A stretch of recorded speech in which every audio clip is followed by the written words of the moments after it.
Great. So it's like I either wait longer and have a job. Well, thank you everybody for joining us tonight. My name is Joanna Ness and I am the Communications Director here at the Steuben County Community Foundation for one more day. Tomorrow is my last day here. So I'm very excited to be with you tonight and kind of going out on a bang before I move on to another opportunity. The foundation has done these nonprofit trainings for a few years pretty consistently. And one of the things that we often are requested to do is board training. Nonprofits are really just the backbone of communities. They provide such important services all the time to people, from those who are most in need to those who are looking for environmental and recreational opportunities and everything in between. And so your roles as board members are to make those organizations work and to keep them going forward and meeting the needs of people. And that's really hard. That is hard work.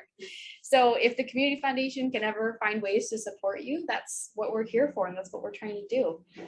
So instead of taking up any more of Craig's time, because Craig can talk, we found that out at our lunch session today, I'm going to kick it over to him. Craig is a board member at the Community Foundation and has been very involved with us for many years. So I think you'll enjoy the presentation. Well, thank you, Joanna. Let me get my right stuff. I'm glad to be here. My big thing is between our lunchtime session, and nobody's a repeat from lunchtime, so it wasn't that good. But did anybody get drafted to come tonight? You weren't planning on it, and somebody from one of your committees said you got to go. Hey, wonderful. We need to give a handout or some prize to whoever recommended you. But anyway, good. Okay, good. I enjoyed it, and I hope that you benefit from tonight as well. Let me give you just a snippet about me. I have a transplanted Indiana person. I grew up in Pennsylvania. When my wife and I moved here, it was the two of us. It was five kids. The youngest is in college. 4 of them are married. All still living, but several in different places right now. But one will be back at home whenever she finishes finals next week. So, but that's us. I am a pastor of a church down in Hudson. Been there this finishing year 33, which is unique for pastors and whatever. And you're going to hear some, but not everything. Illustrations and examples are going to be from the church end. Some will be. I am also I think you can see it there. I listed on my screen. I am a soccer coach. I coach high school soccer at Prairie Heights, 16 years now. Help with youth league and variety of things. Played soccer, absolutely enjoy it.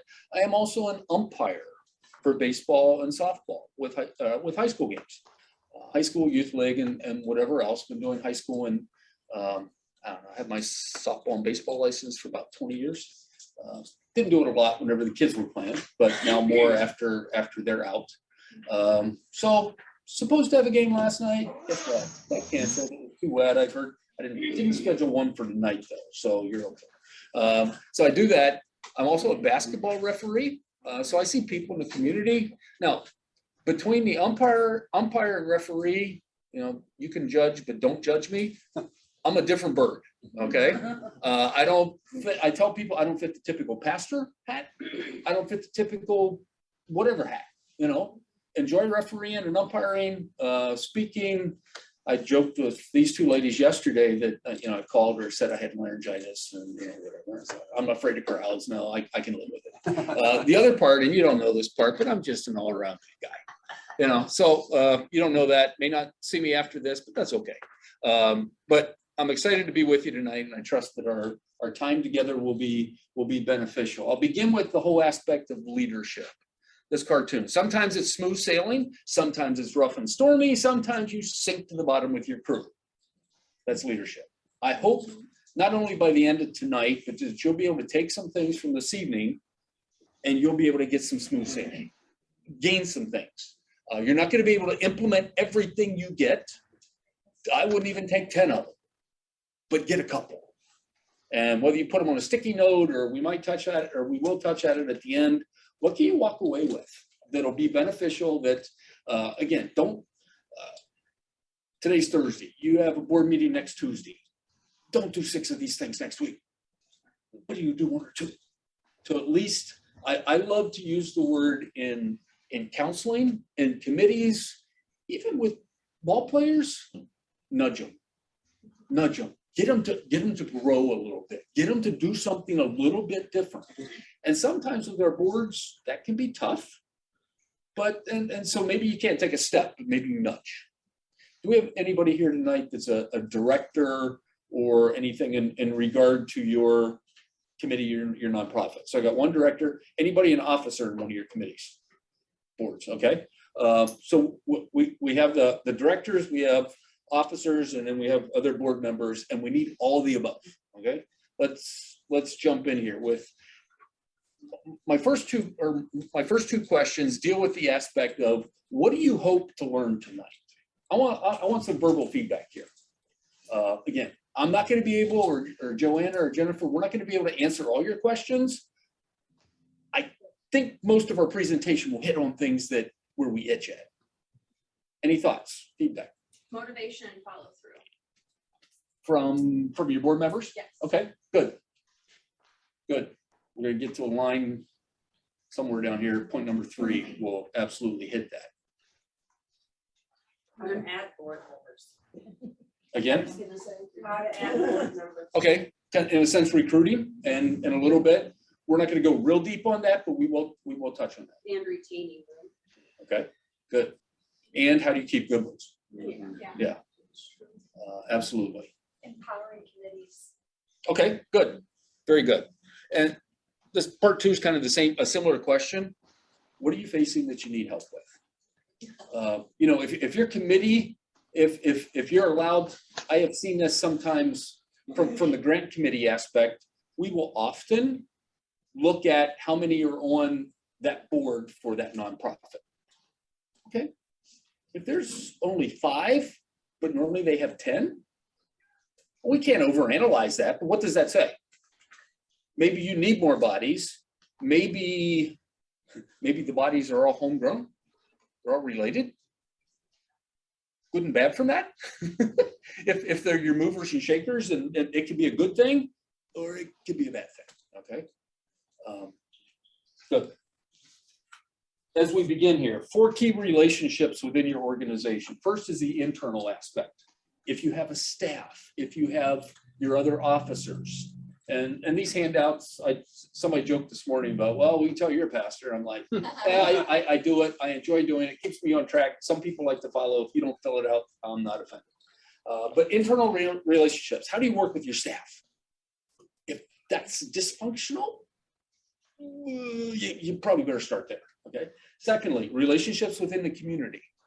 You don't want to be the front page news of the LaGrange Standard or Herald Republican in a bad sense. I was going to say sometimes. Good from the good end, absolutely. But you don't want to be, there's a red flag waving. You know, some ship, back to the leadership, some ship is going down. You also have the relationships with your constituents. Those that are your donors, the individuals, other people that are part of your group or your nonprofit. You have that relationship, and finally you have a relationship with the volunteers. My comment at lunchtime in that session was, if you are part of Balloons Aloft, you have volunteers. How are you connecting with them? But let me back up to the constituents. If you are only contacting one of your donors when you need a check, what is that communicating? That you use it. Yeah, that's the only way we're using you. And you know, I'm not saying you have to have coffee 4 times a year, but you know, what can you do and how do you connect with all that? And anywhere tonight, raise your hand if you need to get up and stretch in the midst of this presentation. Feel free to do so. Not offended at all. But hey, I want this to be helpful. So if you don't have to share even illustrations that absolutely fit, if you have one, good or bad, I'll share some both for my end. Feel free to jump in with that. So objectives. We want our leadership to grow, but this cartoon says, I'm not sure you understand what we mean by next generation leadership. Okay. The guy's not Power Rangers, but you know, but what's,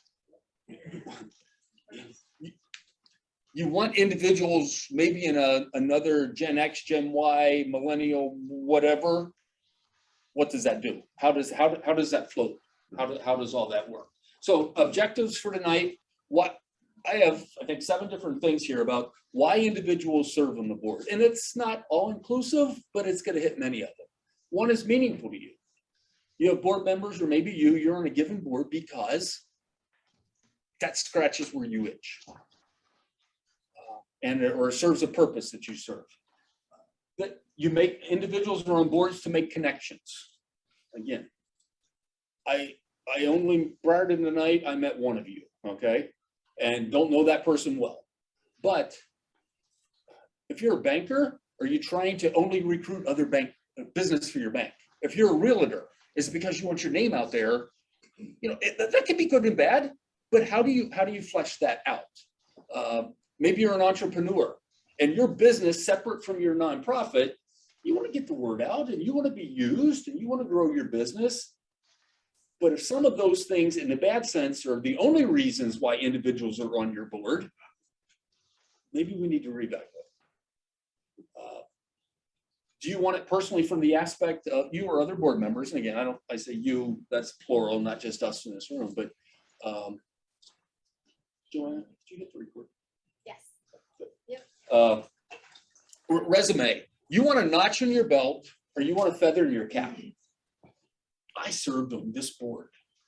Now, I would say most, my guess is maybe even all of the boards in Steuben County are non-paying positions, right?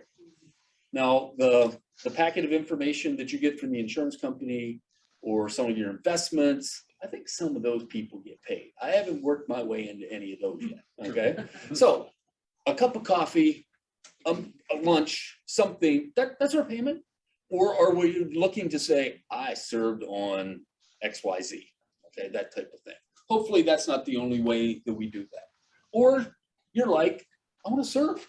I want to help this nonprofit accomplish their goals, not just my goals for them, but their goals. I think I can add something, would be part of that angle. Number 5, similar to 1, but helps to extend my passion. I have a son-in-law that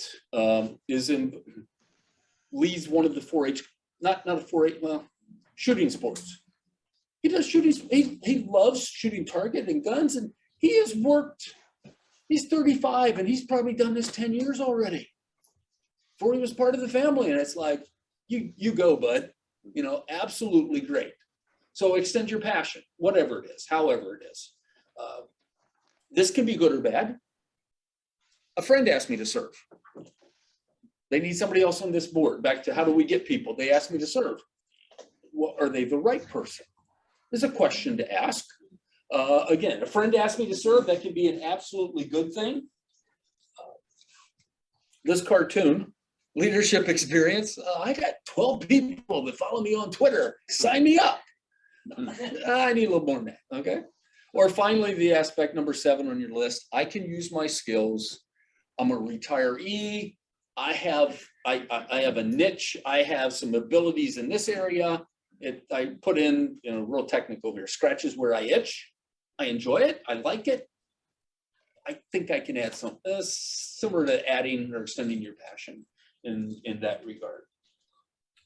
Probably my biggest question for today for you, as well as your boards that you were on, is this next point in regard to your board members.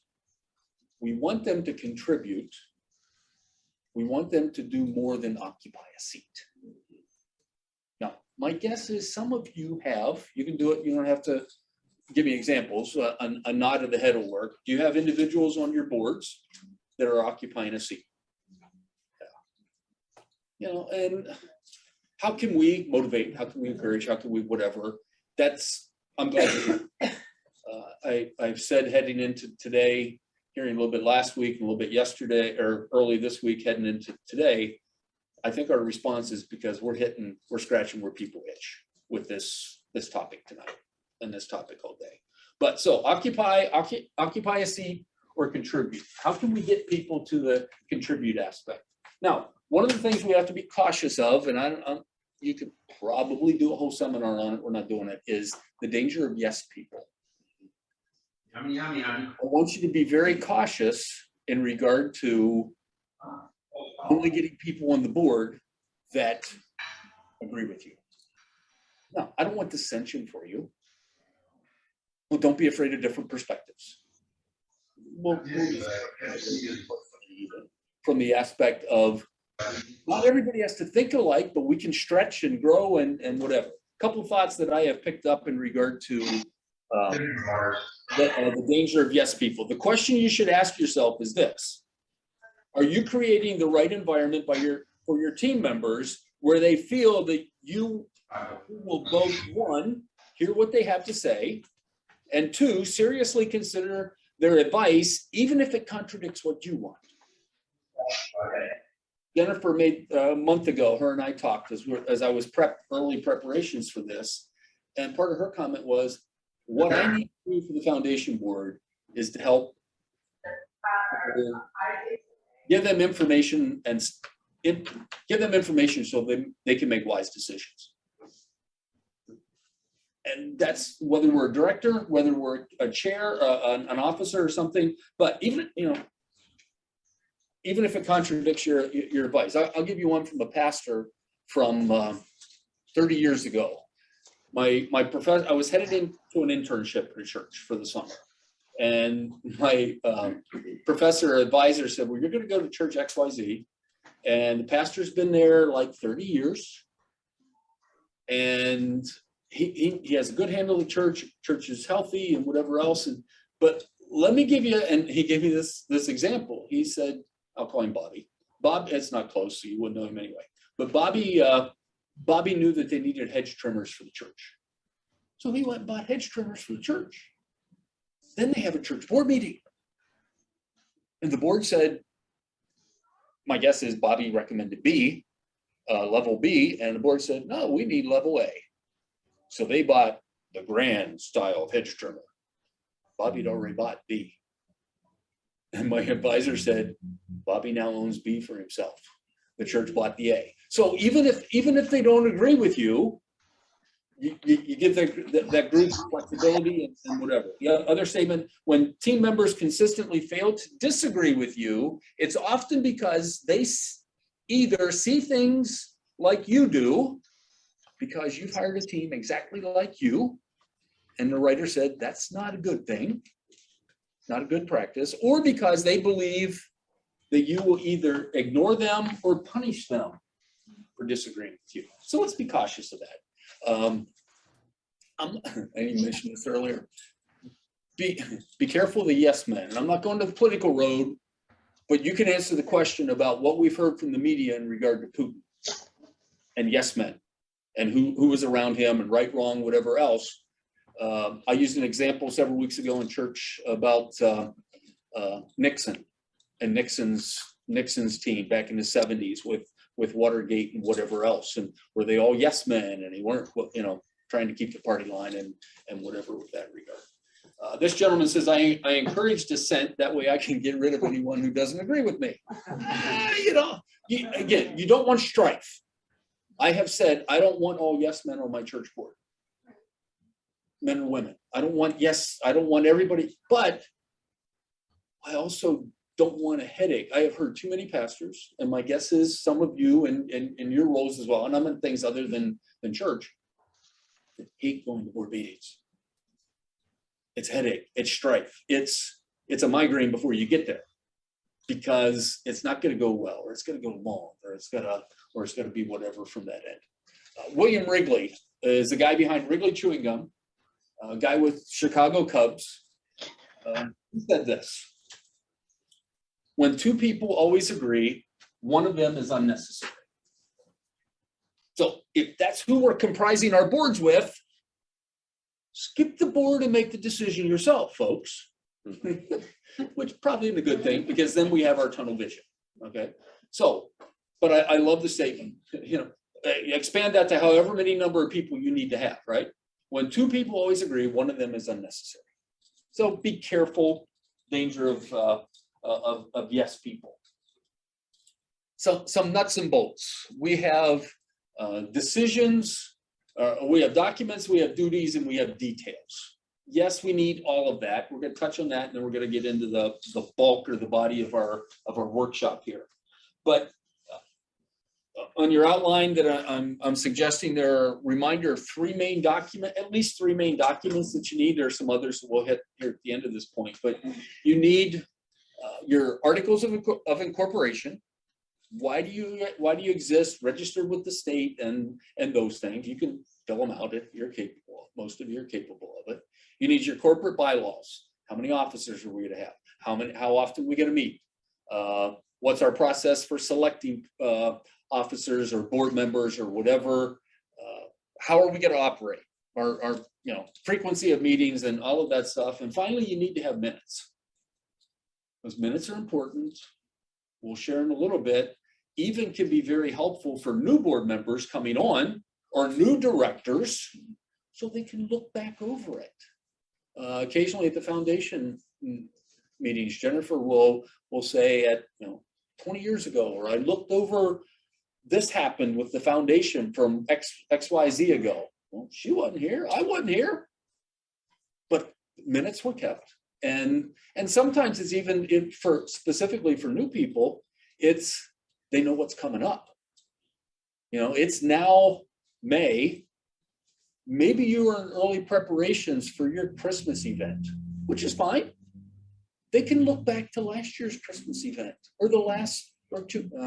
This whole COVID thing for 2 years messes us up a little bit, understood. But what has happened before? This worked well. Why did you switch? Might even ask you, why did you switch from this venue to that venue? Questions like that. So minutes are important. Keep them. Find the right person to take them. An absolutely key point is, I think many of our boards for our nonprofits probably some of them fit into the management category and not the governance category. The word governance, is that new to anybody here? I won't go too far down that line then, okay. Maybe 10 years ago,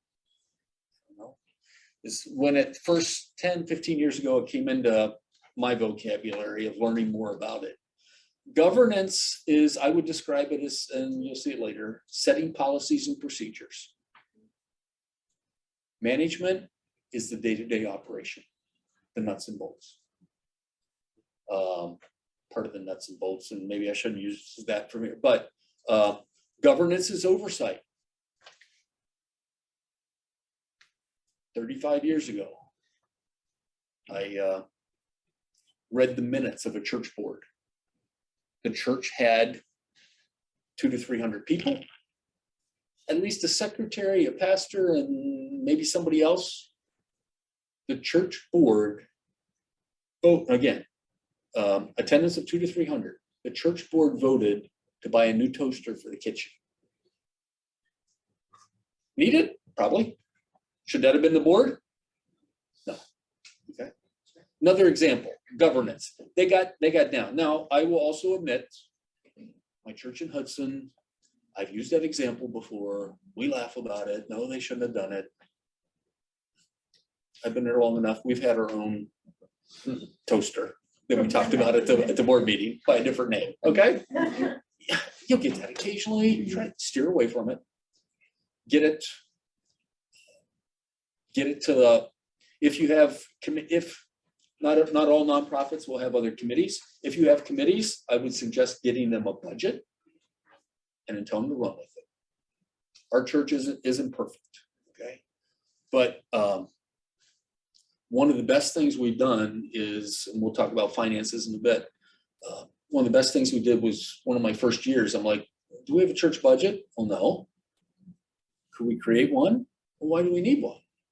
Well, we know where money's coming from, where it's going, what we think we need on a month, and then we need to break it down to per week. Well, we've never done it that way. I said, well, what happens whenever you don't have enough money? Well, we ask for more. Or we just make the need known. That's probably the better word that they used. And I'm like, but isn't it a little bit better to kind of know if we're tracking or not? I talked to a friend this week. He said every week, they don't even do a Sunday bulletin, but they send a notice out on Fridays, and they include what the giving was the previous week, every week. We do it monthly. You don't have to do it this, but somehow you need to have a handle on that. But so governance versus management, not making the day-to-day decisions. I didn't get your name. Tonight you're our director. Did I hear April? Sophia, okay. She doesn't want me as her board member asking if she's getting the board packet ready.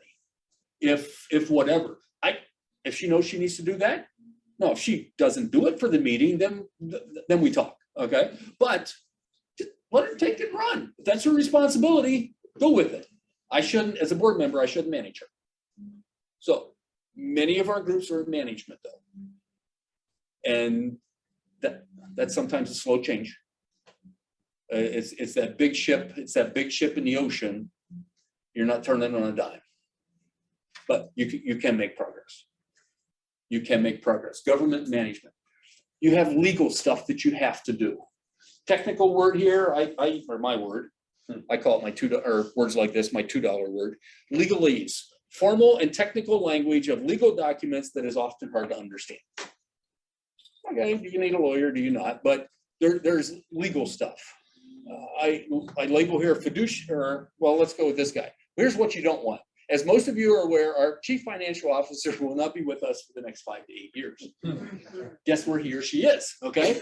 You don't want that bad press in the newspaper, okay? You don't want that. So you have to make sure that your fiduciary responsibilities are covered. Let me give you some examples. So some of you, well, you need your EIN number, employment ID number. You need, yes, your documents for the state. You need to know who the resident agent is. You need your state tax ID number. Currently, by the 10th or 15th, you need to have your personal property tax in for your group. The form 103 or 104, short form, long form, you figured it out. Do what you did last year and include the new stuff. But those things need done. Probably not the board's responsibility, but somebody has to. You gotta keep yourself current. From the nonprofit end, we shared earlier, I talked to Jennifer a little bit before the meeting. You need to have the 990 for the state current. With requesting funds from the foundation or from the grants committee, if you're applying, your group's applying for a grant, you need to have a 990. You don't have a 990, sorry. We're not going to consider your grant application because you're not a charitable entity within Indiana. You're not recognized with that. So these legalese things, they need done. I can think of 3 examples that I wasn't totally given a time frame. Within 10 years, at least 2 examples are within 10 years of groups that came up short in one of these things. It's not a phone call that it gets fixed tomorrow or a 2-week or a 2-month. It might take 6 months. And then, so you might not be 501c3 active or current. So, who and what and how. And so just make that happen. Again, somebody has to do it, whether it's one of your officers, whether it's your CEO or whatever else. Okay. The core of our workshop today. Any questions as you go to page 2? Thoughts, reflections? Do you have any suggestions on how to bring people who might be in governance into management or on the board? Or you're saying, were you saying that people try to do the governance, but what would you say that their primary role is on the board? We're gonna get to some of those things, but again, governance, that's how what's the purpose of your board? And I would say making policies and procedures. You are not, Jennifer gave the example why don't you come up here and give the example with Joanna. Oh, sure. From the foundation board. I'm Jennifer from the Community Foundation. I haven't met you. And I have the pleasure of working with Craig. So a very relevant today example of governance versus management is hiring of staff. The way nonprofits are set up, the executive director or CEO, or there's one staff leader. There's one staff leader who serves at the pleasure of and reports to the board, and that's it. Like that one person. So in this case of Joanna moving on to another job, our board at the Community Foundation has zero input into how that role is going to be filled. Now I've looked to them for guidance, but the guidance is financial, making sure that we have a budget, making sure I understand the goals of what the foundation wants to be in the next few years and the budget that they've given me to do those goals. And if I want to hire 5 contractors or if I want to hire one other person, that's up to me. The board is not looking at me and saying, this is what you do in terms of hiring. So that's the difference between the governance side is just setting the policy and setting the budget.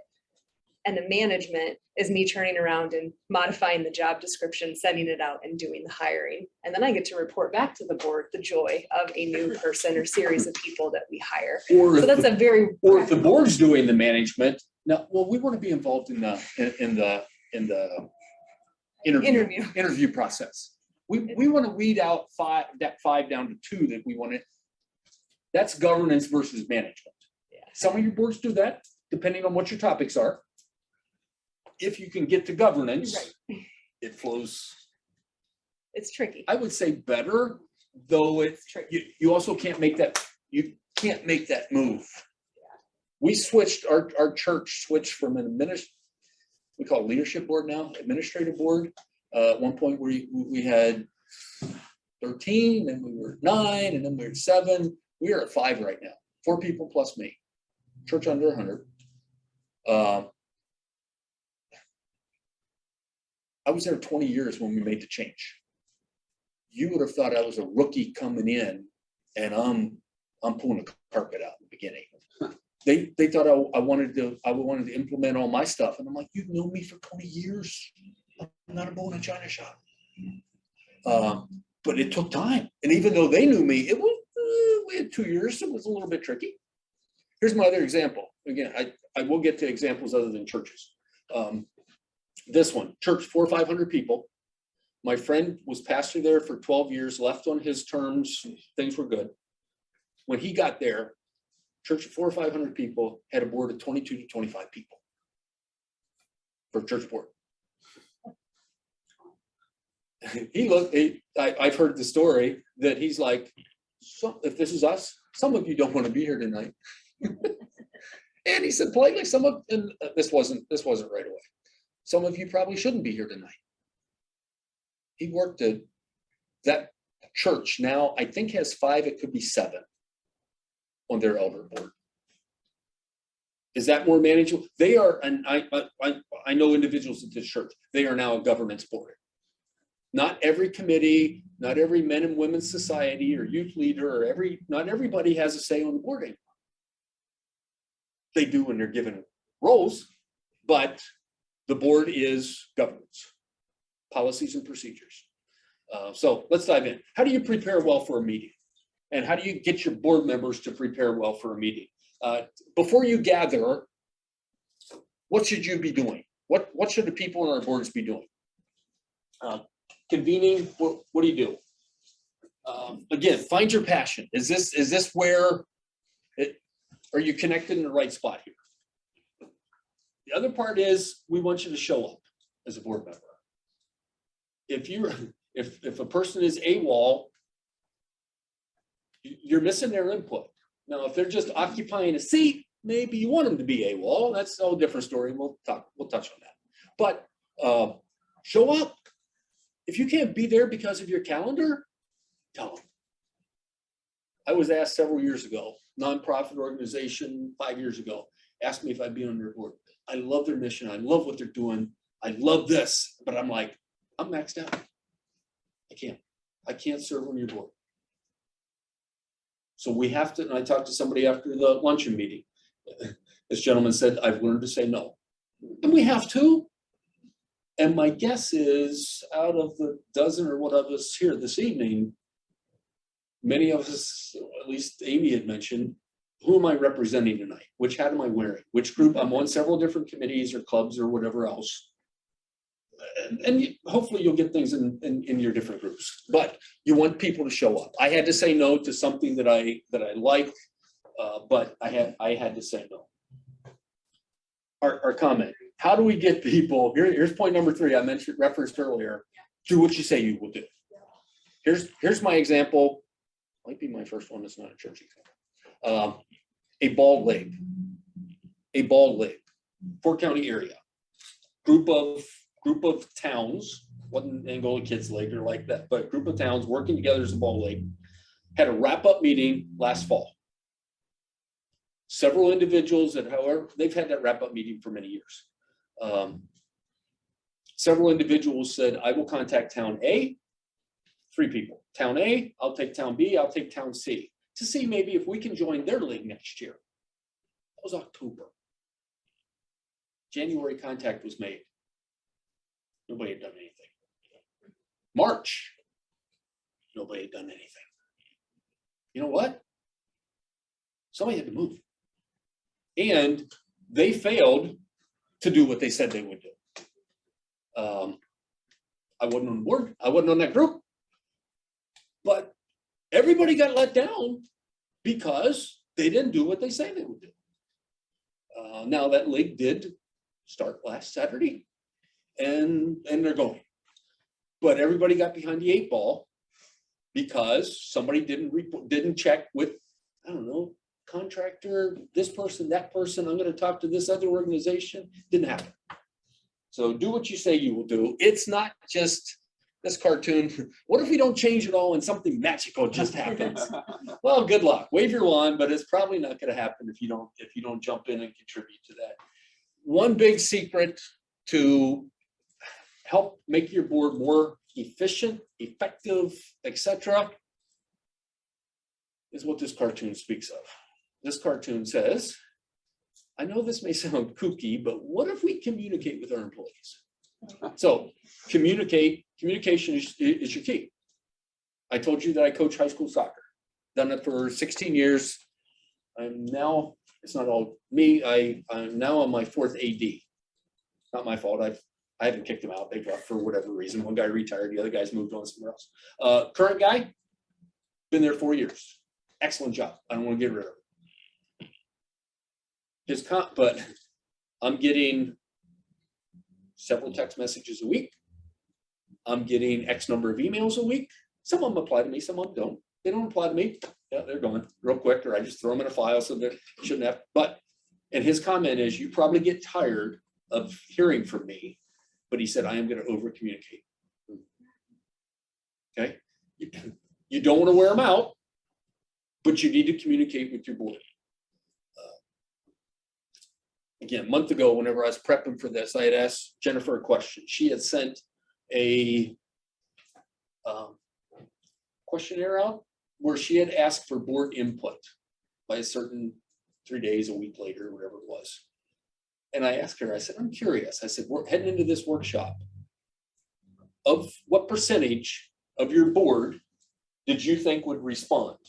I don't have it here in this note, but I was thinking, but I think her number was something like 80%. She had 90%, or she had 95%.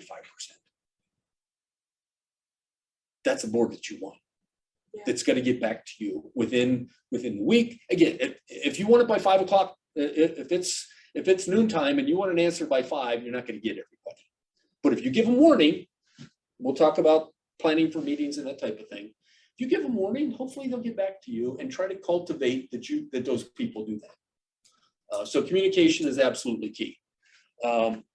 New board orientation. I'm going to have Jennifer jump back up here and to share with you what she does with new board members for the foundation.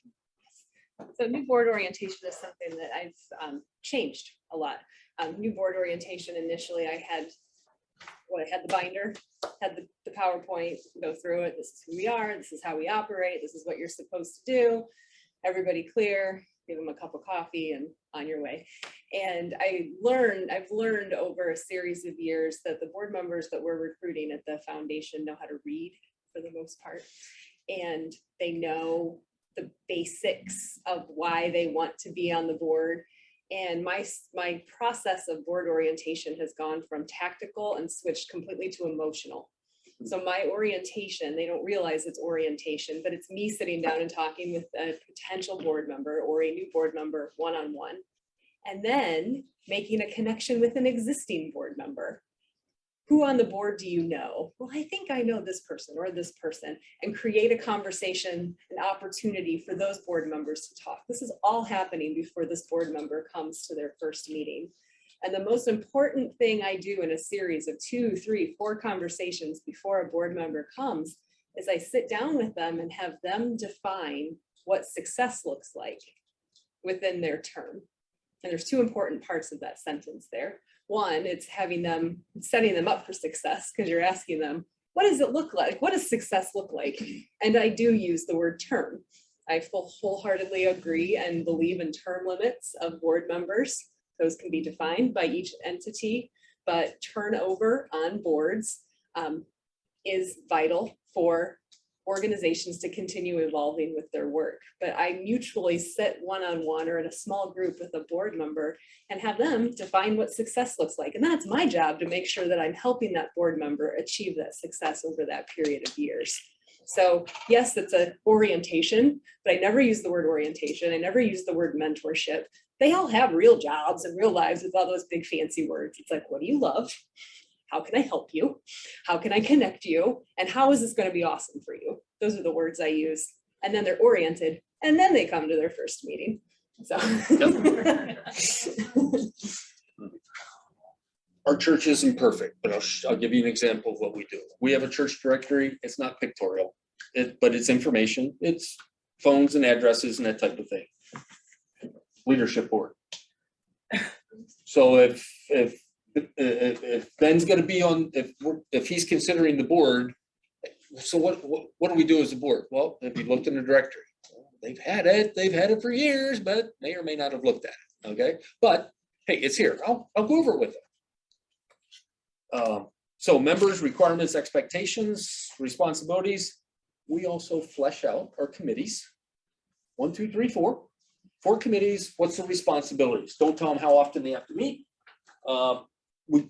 Most of us probably should have a document similar to that, to be able to tell a board member, we meet quarterly, or we meet monthly, or whatever, to make that happen. So community foundation, ball league, church, whatever. Number one mistake the boards make, and this goes back to something we talked about, and you'll hear it again, often our nonprofit boards get into the complexity of operations, get into the day-to-day stuff, rather than letting the staff or director or getting sucked into it. And again, that's back to my toaster, okay?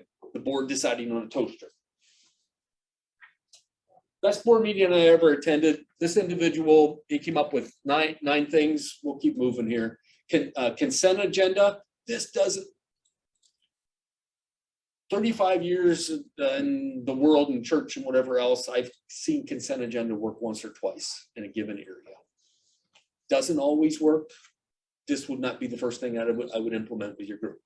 But Jennifer's description for the foundation, it's taking the whole month of what the staff does, and it's putting it in several pages, and in 30 seconds, the board's done with it.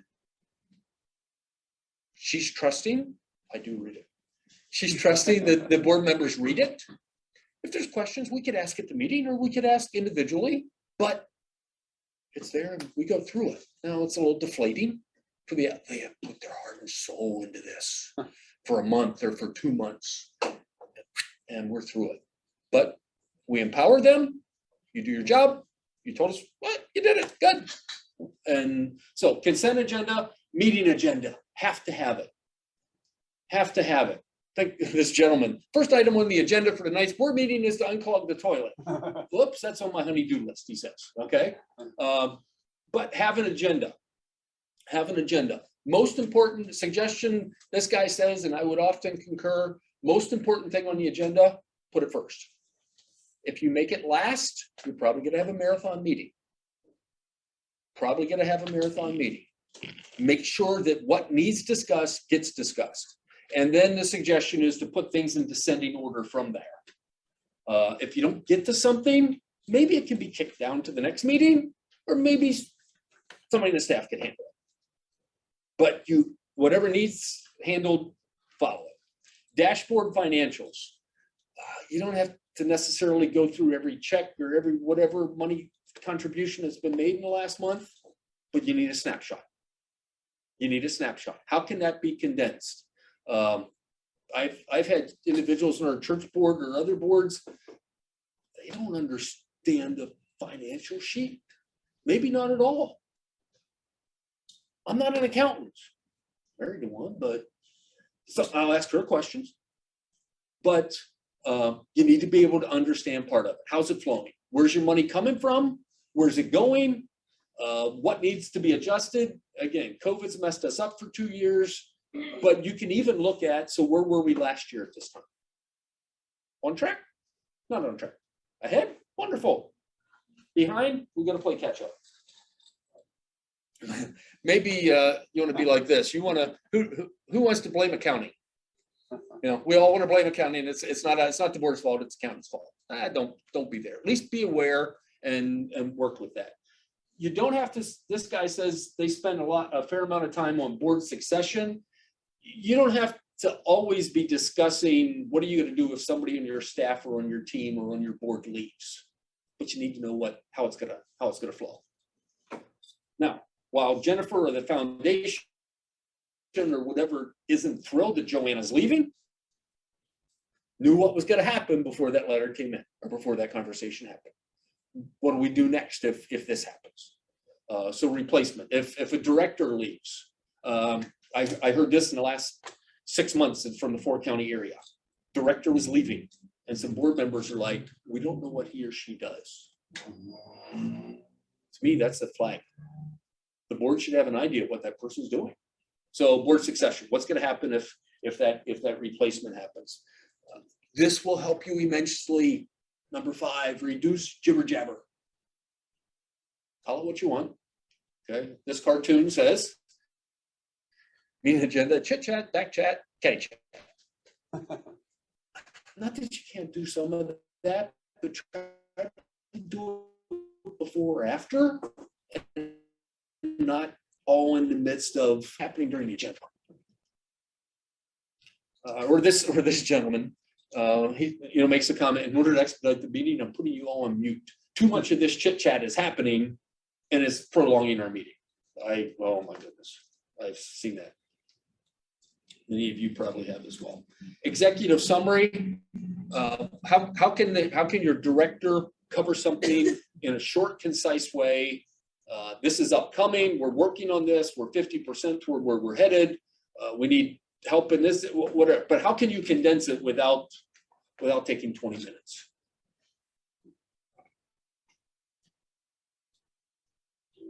Strategic dialogue. It doesn't always have to be about mission and goals and values, but you got to stay on topic. You got to keep moving. What's a fancy word? Germane.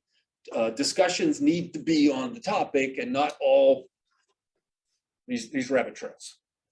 Rabbit trail once in a while, you're keeping them involved in whatever, but and you can, as a board member, if you're an officer, if you're the chairman of the group, we're going to talk about running the meeting at the end here a little bit later, but your other board members can help you greatly on that. You've been down 2 rabbit trails now in a row. If you have another board member, and you could do this for whoever your chair is, you can help. I did this the other week, and again, I didn't say at the beginning, I don't consider myself a guru in this. Been around barn more than once, but thrilled to do this workshop. But I did this for somebody the other day at a meeting around a couple rabbit trails, and I was like, hey, Ralph, to get us back to your question, I helped steer the ship. I wasn't even the one in charge. I wasn't trying to be in charge, but we were off on rabbit trails. And I love to hunt. Don't want to hunt in a meeting, okay? Strategic dialogue. Did anyone bring their thinking cap today? Hopefully your board members are bringing their thinking cap. And because you want the dialogue, you want groupthink. Absolutely. Number 8, board development. Jennifer's comment about board orientation.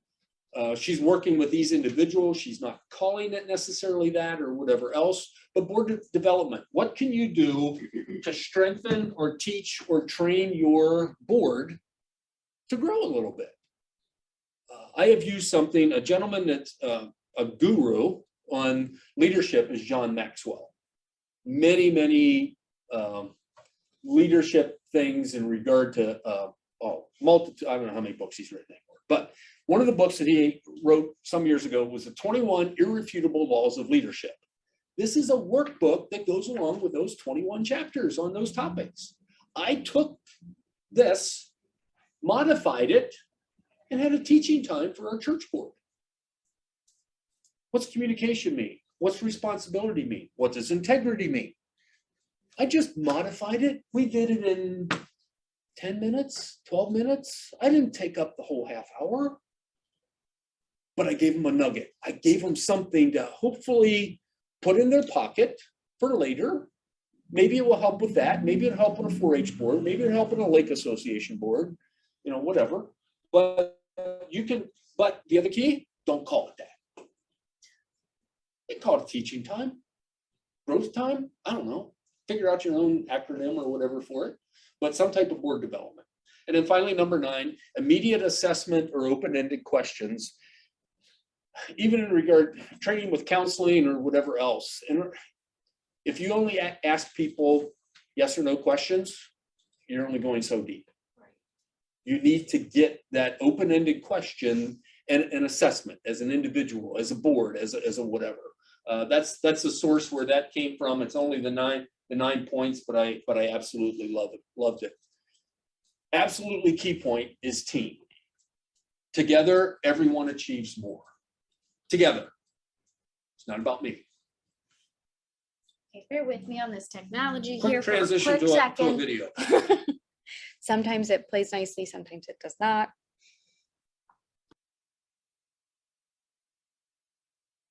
Stan, why would Stanton Optical choose a penguin as their spokesbird? They're not your typical eye care company. I'm not your typical penguin. How is Stanton Optical different from all the other eye care services? Reliable professional advice. Same-day glasses, unbeatable prices, and eye exams whenever you need them. I could go on. Stan? Yes? How does it feel to be the new face of Stanton Optical? We're a team. There's no I in eye care. Wait. You know what I mean. Get 2 pairs of glasses, including an eye exam, anti-glare lenses, and same-day.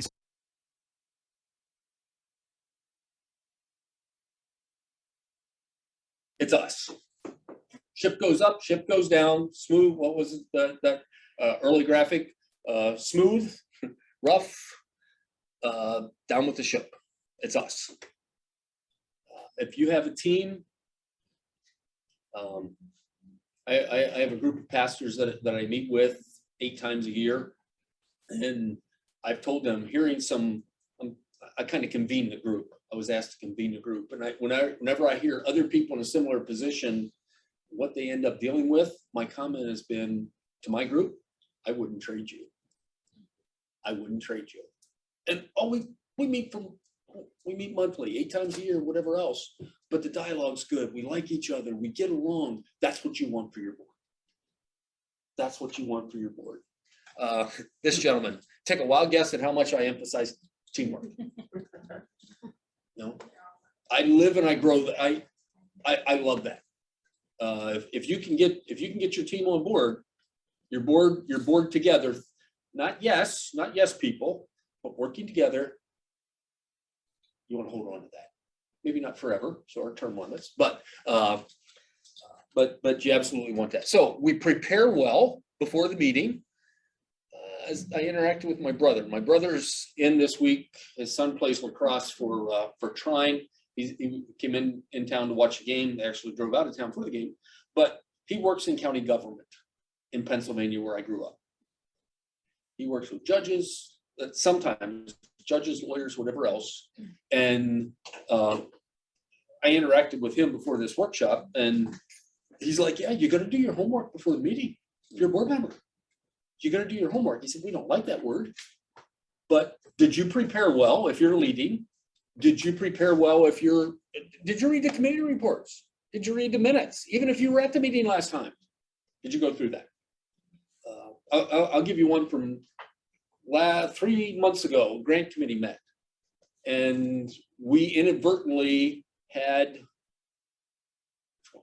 we approved the August minutes, and we should have approved the November ones. Or was it maybe the other way around? Or no, that would have, yes. And I looked at the individual and I said, well, we could go get them. And I said, no, because then everybody has to read them before we approve. We can do that next time. 3 months later, but we're going to approve them this month, whenever we meet. Quick, very quick executive decision, I was chair. But no, because that's going to take time when we should do that ahead of time. So how do you go, not only prepare, serve well, how do you go from good to great? How do you get there? This gentleman says, key to successful leadership, make your people follow, leave a trail of donuts. Food works, it works. You don't want it to overwork. My brother's comment was, he ended up with some high-powered people in his county government suggesting, well, this was good, but I would like this, I would like Italian. I would like Mexican. I would like that. And he told me, he said, Craig, I looked at a judge and said, not happening. I don't want him here just because of food. He said, I do wraps and I do bottled water. Make it simple, which this is pretty simple, okay? You came, whether you knew food was happening or not, it's simple, but this guy's leaving trail donuts. How do you be an awesome board member? There is a 7-minute video online, the sources at the end. I'll try to see if we can keep it within 7 minutes here. Exercise due diligence in regard to 32 minutes, you're good. Yeah, but I got more things to cover than this 7 minute. But due diligence. So it's that fiduciary responsibility. It's pay attention, be at the meeting, show up, pay attention. I'll bring it in now. If somebody comes in late to your board meeting, honor your board members that are on time. Don't catch up the person that comes in late. I don't care if it's a flat tire. I don't care if it's a family emergency at home. You're dropping off son or daughter at ball practice or school or whatever else. Don't catch them up. You can add them at the last 10 minutes after the meeting's over if they missed the first 10. But honor your people that are on time. Somewhere down here, before we're done tonight, it'll be start on time as well. But so pay attention. This guy says, I'd love to add something to the discussion, but I have no idea what we're talking about. You got to know, you got to stay in tune. You got to, pastors often I joke with people once in a while, about pastors putting people asleep. The usher said, or pastor told the usher, would you wake them up? And the usher said, sorry, you're the one that put them to sleep. You go wake them up. That type of thing. But you want people to know stay engaged. Stay engaged. Do your best, apply your knowledge. You don't have to be an expert on everything. You don't need total explanation on it, but do your best. So due diligence, yes, the fiduciary responsibilities as well. This gentleman says, frankly, I don't remember why I even called this meeting. You don't want to walk into that meeting and that's what your chairman says. Or that's what you say. My brother said he showed up at a meeting in the last month. In general, they didn't know why they were there. Oh. And we wonder why committees, boards, don't get things done. Ask questions. If you don't understand, this isn't the don't pay attention. If you don't understand, ask a question. If you don't follow, ask a question. I think I have one other statement. If you don't know, ask. If you have questions, ask. I bounced off several different friends that I was doing this workshop. Give me your input. One of them said, Craig, I often have something to say, but I don't say it right away. If someone else says it, I don't have to. If they don't, then I'll speak up. What about?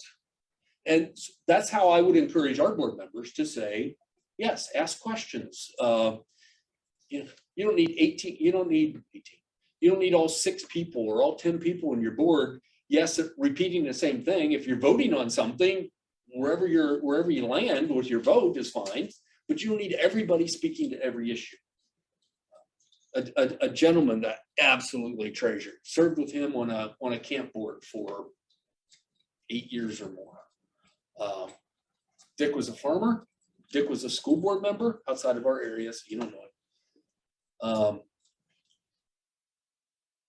When he spoke, I paid attention. He had something valuable to contribute. But be willing to ask questions. I was gonna IT person. I was gonna give this away.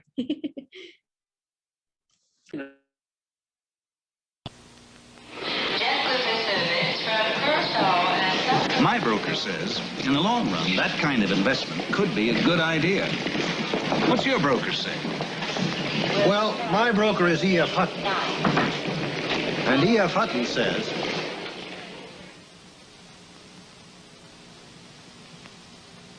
when E.F. Hutton talks, people listen.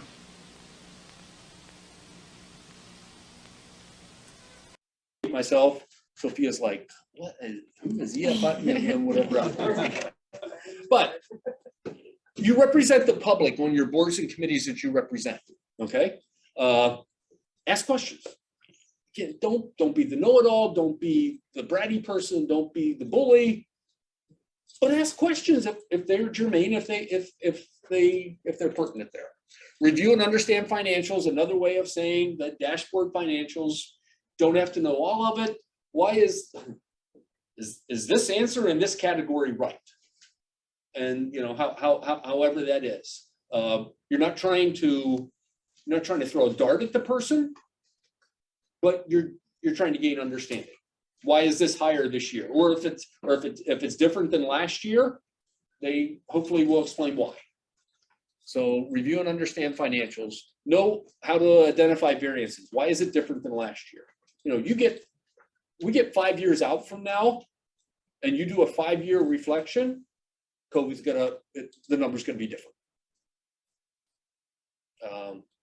Understand why the variances happen and the financials happen that way. Stick to your mission and your vision. These are important. Know why you exist. Know why you exist. Sometimes we can spend maybe too much time on the mission and vision, because then we need to flesh it out. I need to give you one more here, but I'll back up now. Financials. I had a buddy at a church 7, 8 years ago called me and said, Craig, I got a question for you. Can you give me some feedback? He said, in our church board meetings, our church treasurer gives a verbal treasurer's report. We never have anything written. We're $400 to the good. We're about even. We're good. We're a little bit behind. It's always verbal. Should I be concerned? And my answer was yes. Doesn't mean red flag, but it's at least yellow. Red, orange, yellow. Okay. It's at least yellow. Investigate. You know, doesn't mean something's underhanded, but you need to have transparency with financials. You need to lay it out, definitely from the church perspective and a nonprofit perspective as well. Not everybody has to see all the whole financial statement, but so back to mission and vision as we turn that corner. Once again, from a church perspective. Well, we want to provide a youth group. We want to provide daycare. We want to do something for the kids after school. We want to have a senior ministry. We want to have a food pantry. Can you do it all? Maybe not. From the church end, something that I've had to analyze and been encouraged to because of the size of your church or whatever else, maybe pick 2. What can you be known for? You can't do 6 things maybe with your nonprofit, but you can do a couple. What can you do? All 3 of these, don't mess with the operational things, the day-to-day operations. Establish the governing policies. Why you exist? What's going to happen? What are they going to decide? They're not doing all the nuts and bolts things, and don't lose sight of the horizon. I describe this often as our big umbrella. Whatever your nonprofit is, what is your big umbrella? What are you in charge of? Now there might be little umbrellas underneath the big umbrella. But don't lose sight of that horizon. Number We called this meeting to discuss critical issues, so let's spend some time talking about something completely unrelated. No, stay in your track. Stay in your track. And 5 is pretty similar, is somewhat similar to 4, but think and plan strategically. Be looking ahead. Not everything is 5 years out. Not everything is a year from now. The description, we'll get to that. This gentleman said we've succeeded in turning around the business. It's just in the wrong direction. Okay. Be strategic. Know why you're there. Know what you're doing. The individual in the video that presents this says, think about the forest without understanding the trees. He says, that is a metaphor, or it's a lady, that is a metaphor aspect. So, but also be strategic. This gentleman says, okay, if nobody else will, I will speak about the elephant that's in the room. Somebody has to. And you need somebody to have enough gumption and guts and fortitude to say, okay, we want to do this, but where's our volunteers? What staff member is going to do this? What board member is going to jump in and tackle this? If nobody does it, well, maybe we can't provide that service or provide that whatever. Number 6, conduct meaningful performance reviews annually. Is your director, and again, this isn't to put a plaster into the wall, but is your director doing what he or she is supposed to do? If it's an unpaid position, if it's a paid position, you got a little negotiating power. If it's an unpaid and volunteer position, it can be a little tough, but if they can't do it, then maybe we need to get somebody else that can. You need to have that for your executive director, CEO, whatever your politely top dog is called. You need to do it from the board perspective as well. Board evaluation. Are we doing what we're supposed to be doing? Or are we out in the grass when we should be out looking at the forest? Now, be careful what you ask for. A number of years ago, no major issues. I would not have survived at the church for 30 plus years if things in general weren't going well. No, we're not setting the world on fire, but they're going pretty well. About 10 years ago, I thought, if they wanted to fire me, they got nothing to base it on. I have no evaluation. You're doing well here. Everything's subjective. Things, and that was 09, I don't know. Pretty smooth. All these years, pretty smooth. I had 1 year where it was rocky. Person that was in charge of it had a little bit of an axe to grind. Ask questions a little different way and blah, blah, blah, whatever. I walked home, I drove home and probably wasn't in the best mood and interacted with my wife and okay, we're fine, I'm still there, etc. But in general, that hasn't been an issue, but they have basically come back and said, you're doing what we've asked you to do. Or back to your, but be careful what you ask for. You could get grilled. But you're also giving that person, board, interaction time and input time of are they doing a good job or not? From your director, are they good with the staff? Do they understand their work? Are they good with public donors and stakeholders? And do they manage money and business matters well? If they're doing those things and whatever the job description is, absolutely good. Absolutely good. 7, consider the risks and manage them. You will face risks. You will have to weigh that and figure that out. You need to identify them, what those potential risks are, and decide, not just let it happen. This graph lays out the one side of the likelihood that it'll happen and what's the consequences. Both of them are from low to high. Where do you plot that given decision, that given risk on the graph? Is it worth discussing or don't worry about it? It's a serious, and they misspelled it, this wasn't mine, serious worry zone, so therefore have a plan, or it's important to explore, make sure a plan exists. Where is it on the graph? Low experience, low to high in any of those. So please notice that dealing and managing these risks is not risk avoidance. It's management. How do you navigate it? How do you navigate it? in our given, your work role or your nonprofit role, nobody saw this COVID-19 coming. Didn't have a choice, you had to deal with it.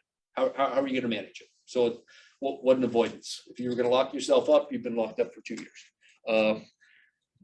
8, and we need individuals in our groups, on our boards that do fund development, that do fundraising, that help and assist that way. A couple sub points underneath this: contribute to the financial success of the nonprofit. Maybe it's a requirement that they give. Probably a good idea that they give to your nonprofit. Probably doesn't designate the amount. Secondly, make sure the nonprofit has sufficient funds to not only survive, but thrive. And sometimes it takes a while to get there. You don't have an unlimited bank account. If you finally get a little bit of a nest egg, good, but you don't want to hold on to that forever, and you're not just building the nest egg. And I think I have a third point with this one. You need individuals to volunteer and assist at events. I'm part of the Junior Achievement Board for Steuben County. Been teaching 15, 16 years now, plus junior achievement. Currently, I've been, one of the classes I teach is high school seniors, 7 times in a semester. A whole variety of things. I love working with these seniors. But when I became part of the Junior Achievement Board, they have a golf outing. Okay, am I gonna have to go, not slurp water, deliver water at the golf course? What am I gonna have to do? Well, come to find out, I didn't have to work the table. The committee had individuals for that, but they needed board members to come and put, fancy word, swag bags, okay, giveaway items. My first year, I'm like, what am I gonna have to do? I boxed on my calendar. I blocked out 3 hours, 2-3 hours. I don't know how much it's gonna take. I was done in 45 minutes. We had enough people show up. We put the bags together. They were gonna hand them out the next morning. I was done. And that's the big fundraiser for Junior Achievement. But you need individuals to assist at your events or however you're doing. 9 and 10 here. Make sure stuff gets filed. We talked about some of those forms. Fancy word, AKA compliance. You got to stay current. If you're 990, if some of your other paperwork isn't current, it's got to make it difficult for you, and to get back through that. And number 10, somehow I had an extra blank slide in there. Again, express your passion of how you become an awesome board member. And as you do that, why are you joining the board? Why are you part of this board? Back to our notch in the belt, feather in the cap, part of that discussion. One individual said this with our cartoon. Why do customers need our products? And this guy's ooh, ooh, ooh, ooh, ooh. And the chairman says, oh, we got a live one over here. But yeah, you want the individual to be involved and participate, and again, don't be too anxious, over anxious like this guy was. But why do you care? Why do you care? Why are you an advocate or whatever for your group? So there's that had the source. There are 2 different resources from that source: awesome board member and develop a strategic plan. 2 7-minute videos. If you go to that source, it's on there. As you are running the meeting, some of you probably are not in charge of your meeting. Some of you may be. Couple heads up items. Board packet. I don't care how you phrase it. They need to have it ahead of time. Sometimes I will, if our board meeting is a Tuesday or Wednesday, I'll hand it out. I'll give it to the board members I'll email it to them, or I'll give it to them on Sunday. Your boards need to know what they're going to talk about versus walking in and splat. There it is. I mentioned earlier agenda. This lady says, yay, we have an agenda for tonight's meeting, which tells me at the previous meetings they must have walked into a blank tab. Another individual, don't do this. This guy's going to a town hall meeting. This meeting's in 5 minutes and I can't find my hidden agenda. Yeah. No, it needs to be disclosed. You need to know what, and they need to know. No big surprises. Many groups will operate old business and new business. Not wrong, not bad. Bullet point number 3 is going to, or no, point 3 is going to talk about Robert's Rules of Order here in a minute. That's absolutely fine. Traditionally, that's what we've done. John Maxwell, I first picked it up from him years ago. His suggestion was maybe other than old business and new business, and I present this to you, and my guess is most of us is going to be new. We've tried to structure our meetings this way. Information. What do they need to know? What's happening? What do they need to know? Or what happened since last time that they're not deciding anything, but information they need to know. Secondly is discussion. What are we discussing tonight? And the third one is action. Nothing can occupy the same spot at the same meeting. Okay, information that you're sharing with them. If it's a discussion item, now this requires on our part planning ahead, because you're discussing something, you're not acting on it tonight. The things that you're acting on, you've already discussed at a previous meeting, which as your president, your chairman, or your CEO, that requires planning on our end if you're leading a meeting. Now, Craig, what about the furnace that goes out? Real life example, we had that last fall. I contacted board members. Here's the quote. Done. Emergency. But in your general stuff, I love that. We get off once in a while, but we've tried to structure it that way. Information, sometimes you have no information to share. Okay. Maybe your board, we've done this with our church board. We know when we're meeting. If we got nothing new, I don't take their time. They're good with that. They understand. I'm not hiding anything, but your time's valuable. Speaking of time, we've got 12 minutes. I gotta fly. Good. Consent agenda doesn't always work. Robert's Rules of Order. I've been in parliamentary procedure since I was in 9th grade. Love it. I think that way. Speaks about who I am and why I am and whatever. But I enjoy it, but you can overdo it, but you do have to keep in step, keep in time, keep the minutes, not have two motions on the table at once and whatever else. Start on time, try to end on time, which is we're efforting. We did start at 6:05 instead of 6, but anyway, start on time. Other valuable point here. Think about your board. I don't need answers. Think about your board. How many people run? How many people? How long is your meeting? Multiply those two numbers together. You got 10 people on the board. You meet for 2 hours. Was that good use of 20 hours of human time? If you think about it that way, that may help us, one of many things to help us condense and bring things together. Notice who's missing. Jennifer has done a great job in regard to, and I'm going to skip her. I was going to bring her in on this point. Notice who's missing in a meeting. Hopefully you get to the point. My first meeting at the Community Foundation on the board, I had a church meeting out of state. I was in Grand Rapids. Jennifer, I can't be at the first board meeting. She understood. We've joked about it. It's in my file. But I communicated it to her. You want to get to the point that your board members, I can't be there. Here's why. But notice who's missing. She will follow up. She will call them. She will call them the next day, one of the next days. Here's what we discussed. Your thoughts, perspective, that type of thing. But notice who is not there. Use time well. I just gave you the example. Hours, number of people. Use time well. Get it well spent. Most important items on the agenda go first. Told you that in another area. This gentleman, 9 hours later, says, "Hooray, the meeting is adjourned." You don't want to be there. Some of you have been at those meetings. I've had pastors for years hate going to their board meetings, and it's like something might have changed then. And that's some of our nonprofits too. We don't like to go because we're going to spin our wheels or whatever else. Okay, there's your two 7-minute videos.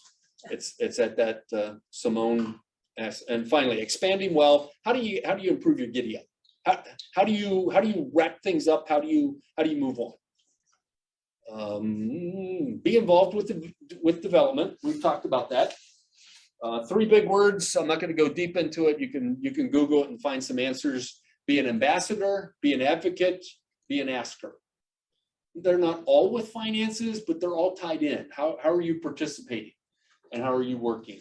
A suggestion some of you may walk away from is at your annual shebang, whatever it is. You have a year-end meeting, you have a donor thing, you have a whatever, maybe it's a fundraiser. Suggestion is that I picked up, every board member gets 2 names of donors to connect with. Not to ask for anything, but to connect and thank them.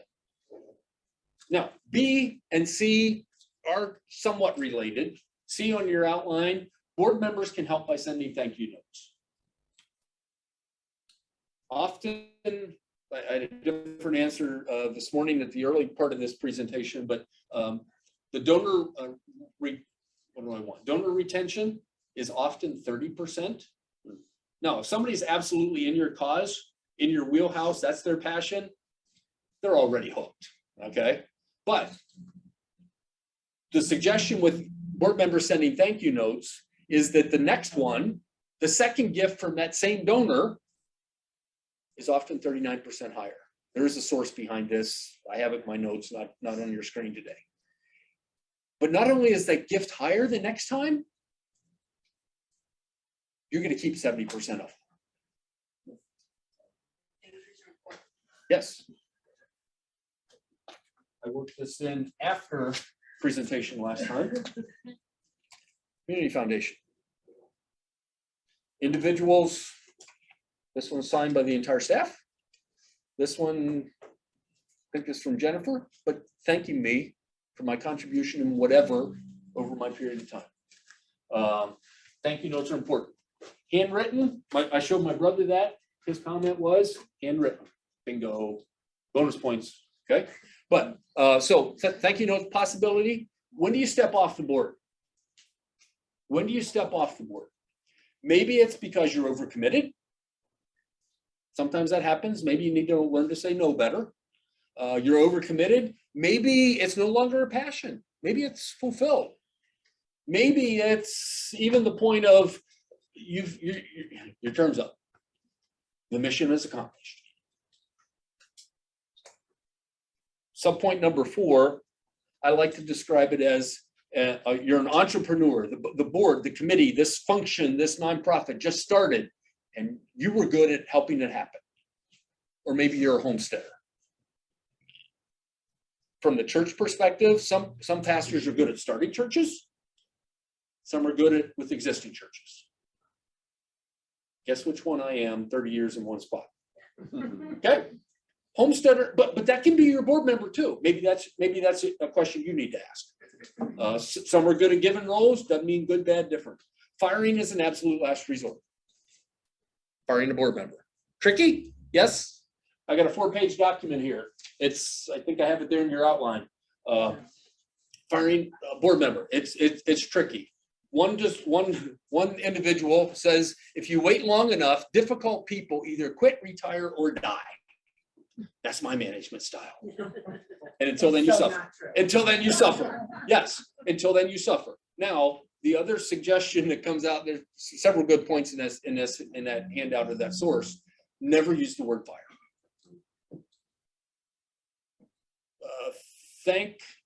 Enhanced nutrition or attrition was a word that was in this document. Attrition. You're thanking them, you're blessing them, and sending them on. Politely, tactfully, appropriately. Yes. But, and it's personal. It's an email. Nope. Has to be personal. Has to be one-on-one. There's the source. Go to it. Evaluation and review. We talked about some of that. This individual, I don't have time to write personal or performance reviews, so I'll just criticize you in public from time to time. No, not in public. So set clear and measurable goals. My brother used the word actionable steps. So not just we want to help the community. How do you want to help the community? Has to be in your lane. Which is another word we're getting to. There we go. Stay in your lane. You can't do everything, but what can you do? And from the board perspective, again, it's govern, not manage. The board is setting the guidelines. They're not executing it. But you can help them execute it with number one, the clear and measurable goals. Strategically engaged, but operationally distant. Another way of saying govern, not manage. So you're part of it, you know what's happening, but you're not fleshing it out unless you're the director, your staff, you're the individual making that happen. And a big key part with all of our boards, all of the stuff today in this workshop, this will depend on the maturity level of your board, the growth of your board. If you got guys and gals, I mean this politely, tactfully, hopefully you pick some of that up in the midst of my delivery. If you got people that are fuddy-duddies, back to my description earlier about, well, the church never had a budget. We've always done it this way. It's gonna take a little time. Not gonna happen by June. It's gonna take time. So, and if your board is functioning well, maturity level is good, you can run with a bunch of stuff. I'm not saying get your way. You can process stuff, but it's gonna depend. Recruitment, we talked about board members. And again, this could probably be a whole workshop. How do you recruit new board members? My first question would be, whose role is it? Is it the board's job? Is it the director's job? Or maybe it's a little bit of both. I gave a suggestion, I don't care that it hasn't been used. 2 years ago, I gave her a suggestion of somebody that might serve on a committee or board. I'm not like this, I'm not tied in tight with this person, doesn't matter if they're on the board or not. Somebody in my network that I thought might work. I don't know, not my job. I gave a suggestion, which I'll give you a cartoon and I'll give you that line. I'm looking for someone who will make me laugh. So how do you recruit? Why do you recruit? Do you need somebody that's in city, county government? Do you need somebody that's a lawyer? Do you need whatever? You know, I joked about pastor isn't high on the list of some nonprofits or the foundation or whatever else. I'm blessed to be part of the foundation. Thrilled, enjoy it. But I don't think their thing was, we need a pastor on this board, okay? Well, it makes me laugh. But back to your point of identify and recruit, and then suggest them to whoever's job it is. Suggest it to them. If it's not your job to recruit that person, back to way in the beginning, we talked on the first page, we talked about you're serving because a friend asked you to. That may work, but whose job is it? Give that to that person. We're going to finish with point 6, quick question and answer. Anything we may not be able to tackle tonight, but anything as we put some of this together. What's come out? I've talked a lot. I've talked most of the time. When you have a board meeting, is the executive director also part of that board meeting? Depends on how you're set up. I have never been chairman of our church board. I could do it. They've always had somebody else. I'm fine. I get input. I get to help tuck the agenda.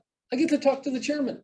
But it depends. Sometimes, but also you need, if your director is part of it, the board probably needs a time, maybe not every meeting, but I would at least once a year to have the director be excused early, politely, known in advance. But you need to be. There may be nothing to discuss, but at least you have that time that you can say, I'm concerned about this or whatever. But I think often our directors, at least if they're not members, what's the technical term, ex officio, they're there because they can help give and take. I'm curious, so if you have a program that is partnered with an organization that provides services in your program, mm-hmm. Can anyone that works for that organization that provides services serve on the board without it being a conflict of interest? So let's say they don't do the direct services in the home, but they work for the company that does do the services in the home. Would that be a conflict of interest for them to serve on the board? Yes. Can they still participate? I would also say yes. I'll tell you what the foundation does. I have to fill out a form every year. Who are you involved with? What other boards do you serve on? I list a church, I list Prairie Heights soccer coach. I list I'm part of junior achievement. So in the grants committee, every year, junior achievement, I think every year, they ask for funds, ask for a grant, fill out a grant application. I go to that meeting, I don't vote. But I'm part of that committee. If they have a question about the junior achievement or how that's happening, I will answer. Back to facts. Back to fake news, real news. Try to get that person just to give you the answer. You're not twisting the arm.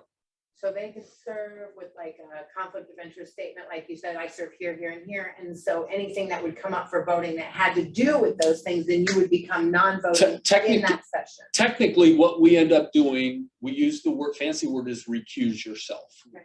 Okay. I am at the meeting, but I recuse myself and the minutes reflect it. Okay. You could look at the grant committee meetings minutes from here.